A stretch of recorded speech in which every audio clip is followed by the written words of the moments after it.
we walked to the H&M pop-up. This was probably the highlight. I would say, for me, Yeah. for sure. So the name of it's an H&M one location only pop-up called Yeah, what? Brasserie Hennes. All right, Brasserie Hennes. We're probably mispronouncing that. Certainly. One location only in Williamsburg.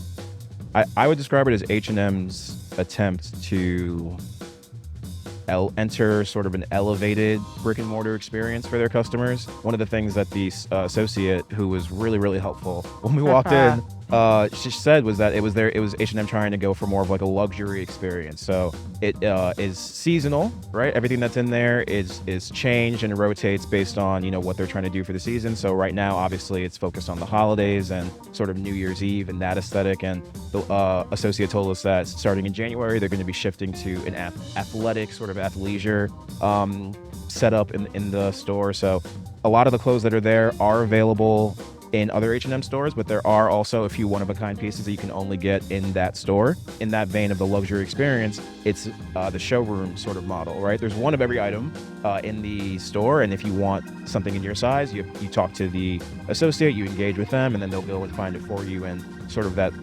concierge feeling. So it was 2 stories, really, really epic, in my opinion. Yeah. One of the more epic, I think, retail experiences I've been in a while. Just how extensively curated the entire store was. You know, it was the Brasserie Hennes, right? So in the window there was a lot of like food items, right? There was like a kettle and maybe some plates and things like that. And then as you went in, just the decorations and everything were just so beautiful, so thoughtful, and it, like, I don't know, really pretty. It was really nice to see.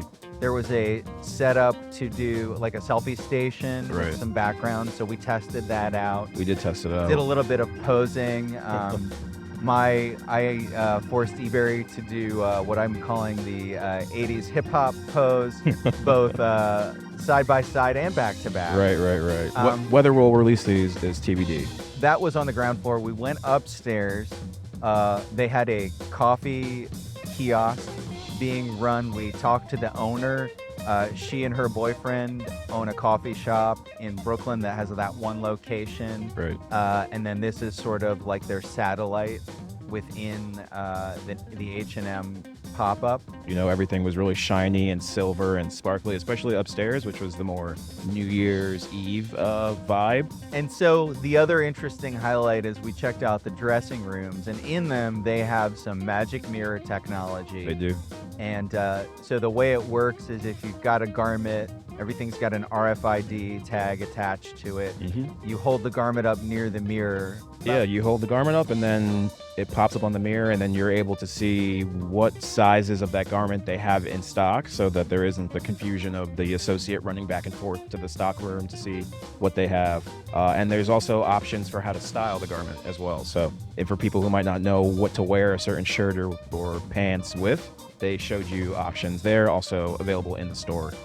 Also, she mentioned that the adoption rate of the mirror, or people's willingness to use it, is about 50-50 from what she's seen with customers, and it varies across demographics. I would think that technological advances like that in retail they're obviously to enhance the experience for the consumer. And if the consumer isn't really into it, as she mentioned, I wonder what that means for that technology and if we're going to see it in more places. Another thing she said, which is funny because it's exactly what I did, is people walk up to it and think it's sort of like an iPad and start touching on it, Absolutely. thinking that it's going to interact, and it doesn't. You have to bring in a piece of clothing up to it before you get any interaction. I can imagine that being frustrating for someone who might not feel comfortable with technology to begin with. So that was, I think, for us, the highlight. I think H&M would do well to take some of the learnings there, maybe do some more of these pop-ups in other cities. Absolutely.